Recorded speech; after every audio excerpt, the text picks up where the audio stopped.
Puji Tuhan, Shalom Bapak Ibu yang dikasihi Tuhan, gimana kabarnya? Saya harap dan terus berdoa, kita semua dalam keadaan yang baik dan sehat.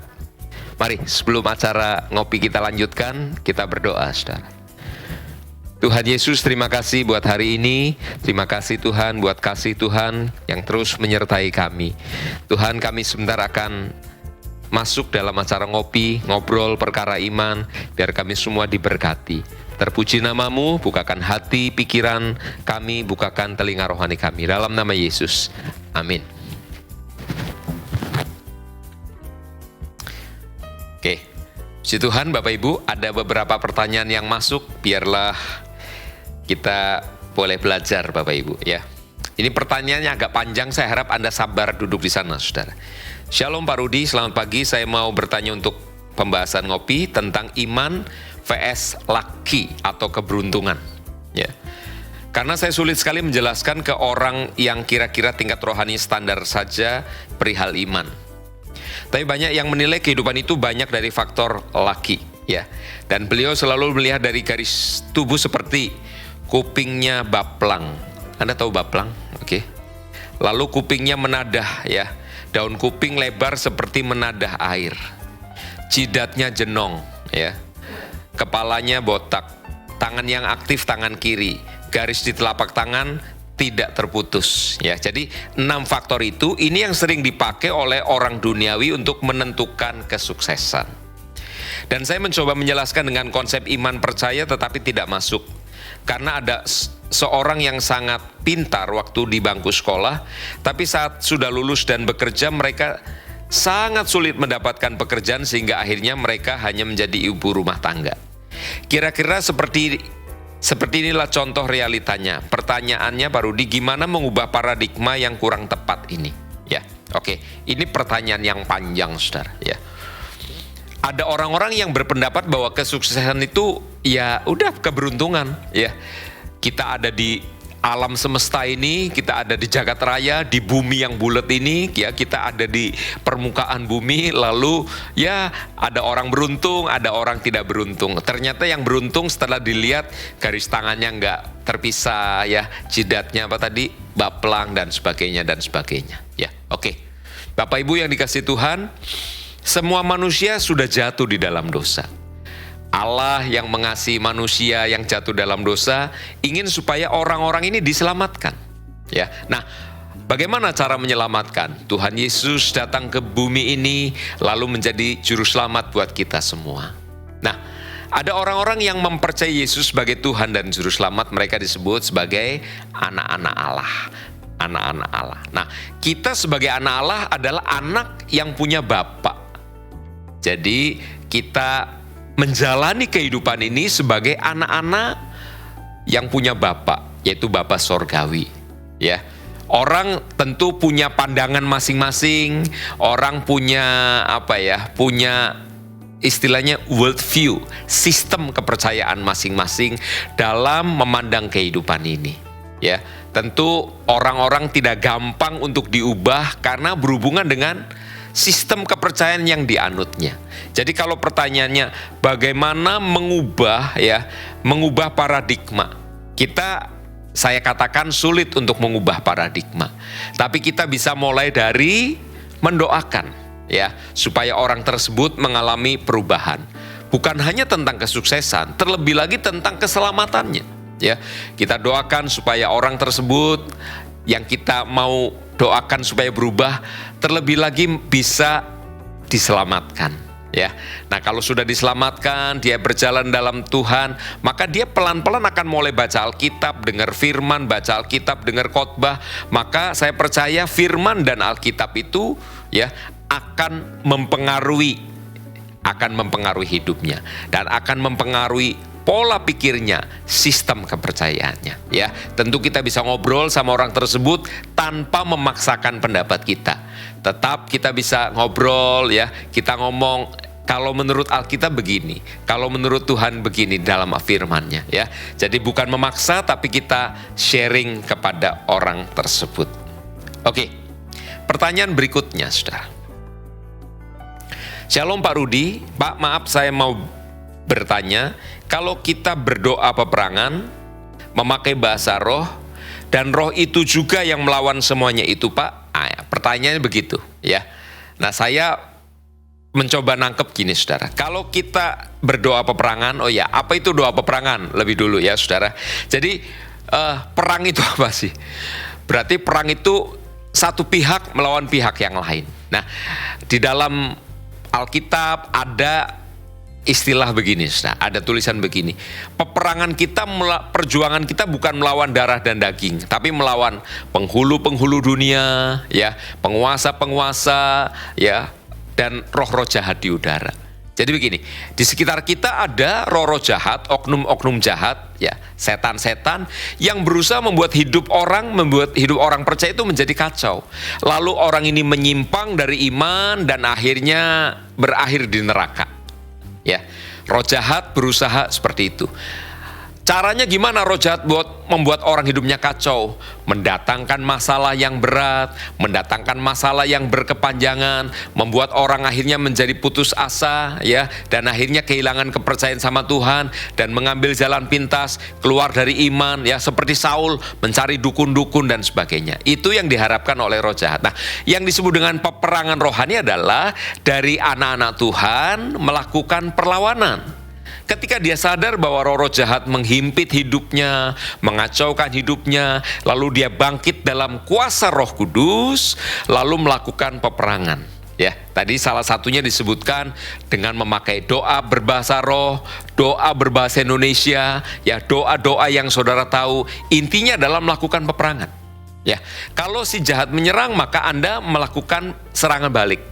Ya, seperti yang Yesus lakukan. Kadang-kadang Yesus memerintahkan roh-roh jahat itu keluar dari kehidupan seseorang. Ketika roh jahat itu merasuk hidup orang. Hai roh jahat, keluar dari orang ini. Ya, itu kita tangkap sebagai sebuah serangan balik atau peperangan rohani. Jadi pertanyaannya adalah, kalau kita berdoa peperangan memakai bahasa roh dan roh itu juga yang melawan semuanya itu. Ya, sadari begini, kita sebagai manusia, coba kalau Anda perhatikan, sebagai manusia pada umumnya, ya, saya nggak ngomong orang percaya dulu.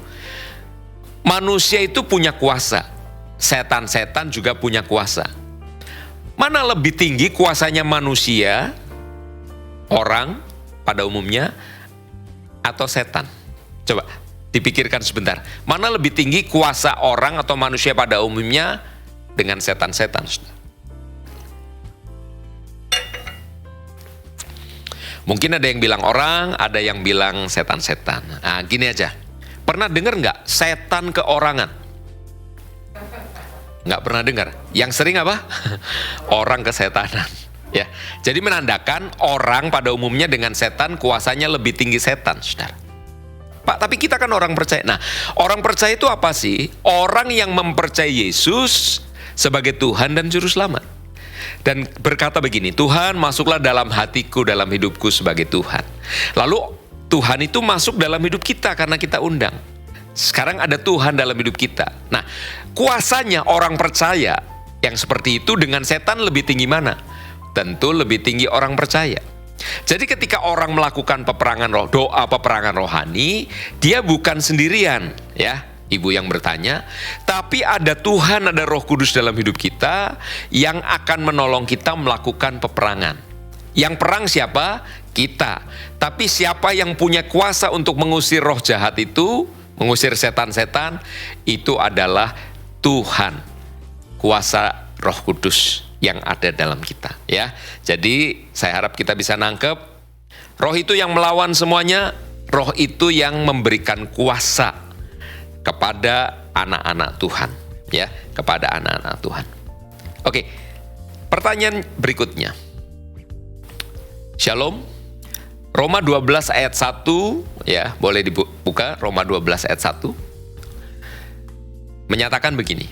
Karena itu saudara-saudara, demi kemurahan Allah, aku menasihatkan kamu supaya kamu mempersembahkan tubuhmu sebagai persembahan yang hidup, yang kudus dan yang berkenan kepada Allah.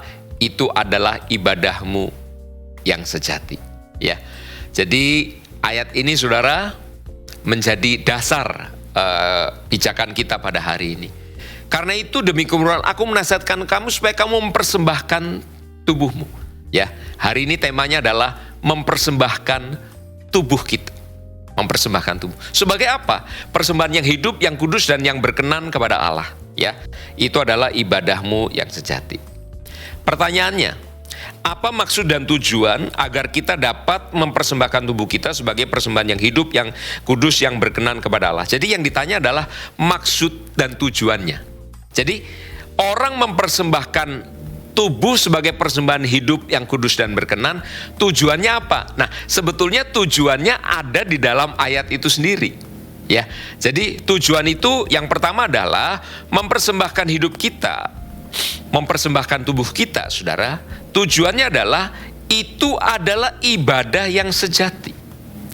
Pak, jadi kalau yang di gereja rame-rame, sekarang secara online, apakah itu bukan ibadah? Ya, itu adalah ibadah, saudara. Itu adalah ibadah. Nah, jadi kita melihat gini, ada ibadah yang dilakukan secara memang ada jam-jam ibadah. Saya pakai istilah, itu adalah ibadah dalam huruf kecil. Tapi kita hidup 24 jam di hadapan Tuhan, itu adalah ibadah dalam huruf besar. Ya, saya harap saudara tidak bingung. Jadi di kantor ketika saudara memuliakan Tuhan, bekerja dengan baik, ya, saudara berusaha. Anda jualan misalnya apa ya? Rujak, saudara. Anda menjualnya dengan bersih. Anda melakukan semuanya dengan baik. Itu adalah bagian dari ibadah yang huruf besar. Hidup kita yang kita persembahkan kepada Tuhan. Jadi tujuannya apa, Pak? Tujuannya yang pertama itu adalah ibadah yang sejati. Tujuan yang kedua adalah ketika kita mempersembahkan hidup kita, itu adalah supaya Tuhan berkenan kepada hidup kita.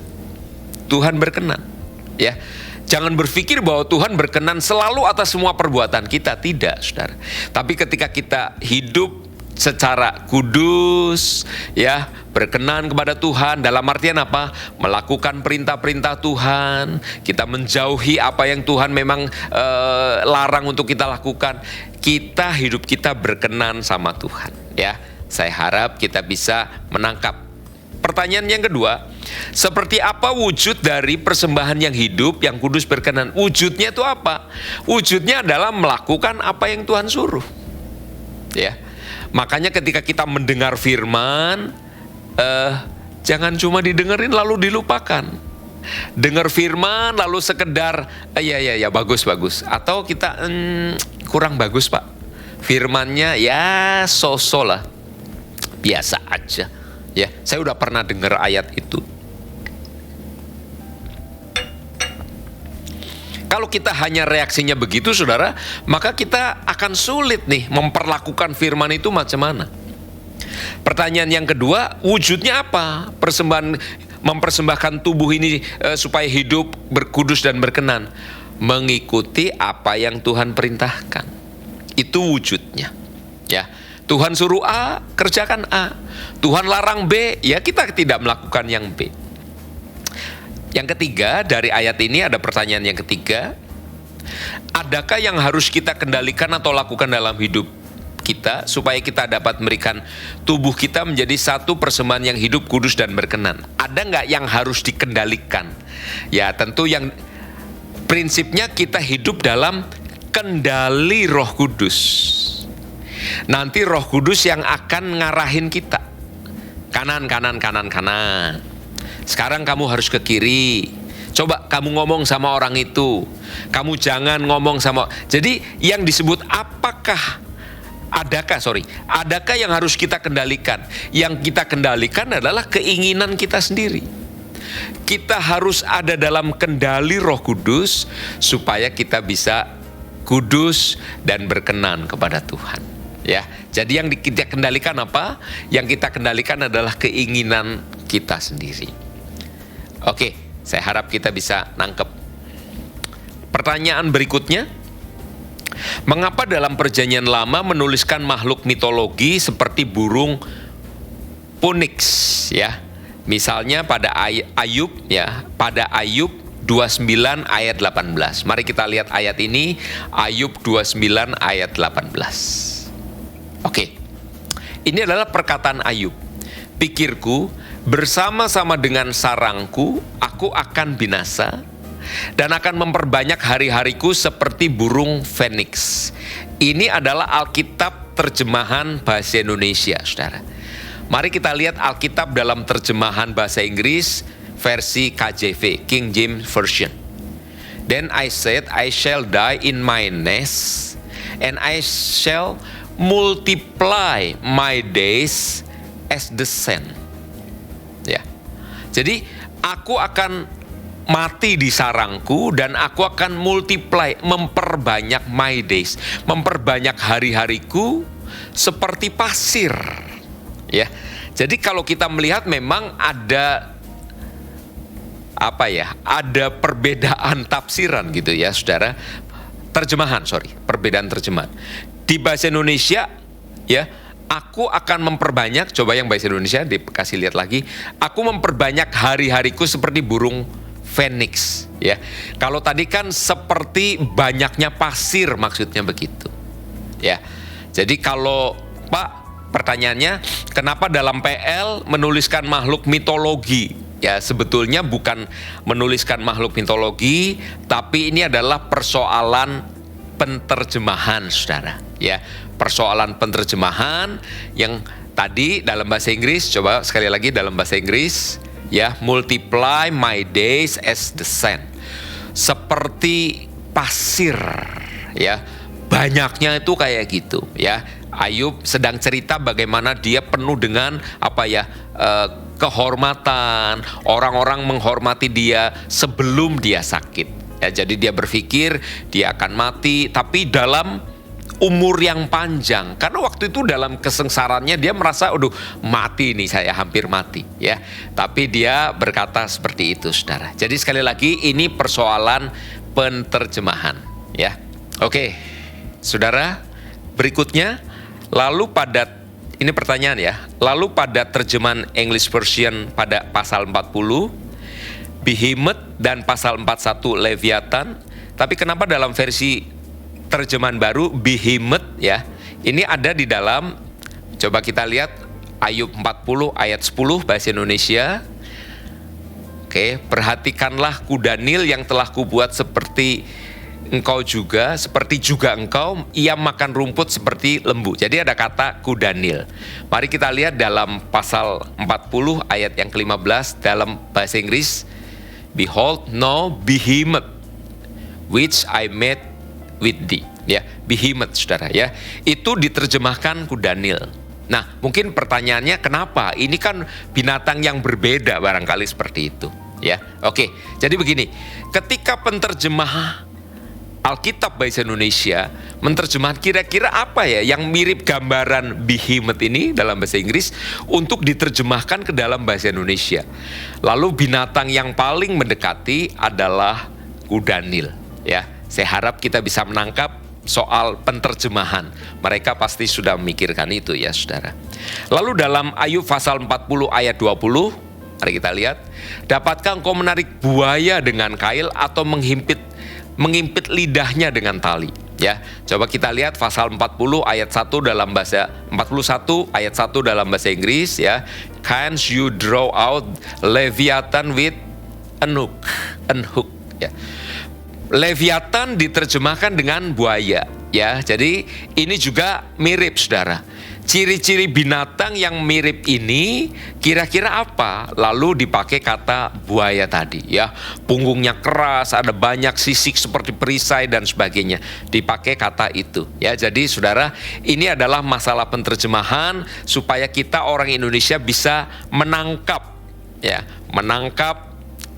maksud yang paling dekat, saudara. Ya, saya harap kita bisa menerima itu dan kita tetap diberkati tanpa wah, jadi gimana Pak? Yang ini gimana? Ini oke, terus bisa kita pakai, saudara.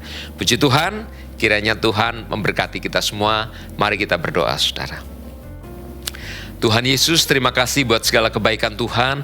Biar kami terus diberkati melalui acara ini Tuhan. Kami boleh belajar sedikit demi sedikit dan hidup kami boleh diubahkan. Terutama Tuhan, sistem kepercayaan, sudut pandang kami terus mengalami perubahan dari sudut pandang yang manusiawi menjadi sudut pandang yang ilahi. Terpujilah nama Tuhan. Di dalam nama Tuhan Yesus kami berdoa, kami ucap syukur. Haleluya. Mari angkat tangan saudaraku. Terima segala berkat yang besar dari Allah Bapa bersama kita di dalam Tuhan Yesus Kristus.